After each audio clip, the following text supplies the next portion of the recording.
New for you at 4, a Metro homeless shelter is set to suspend operations this week. The Fargo-Moorhead Dorothy Day House of Hospitality will suspend operations on Friday. And right now, Valley News Team's Gabriel Osler is live outside the shelter with more details. Gabe, what can you tell us at this time? Yeah, Bobby, this was something that came down in a release today. It is not supposed to take effect until Friday, so there's a little bit of time for the people living in this establishment to find other arrangements. But of course, that's not going to be an easy thing given how pervasive and difficult houselessness is to climb out of, especially in this current climate.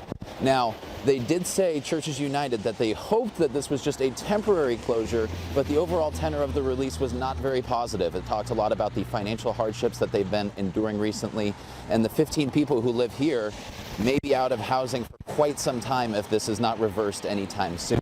So we're going to stay updated with Churches United while they try and resolve these financial difficulties. But for the moment, Bobby, yes, 15 people living in the Dorothy Day will not be able to live here come Friday.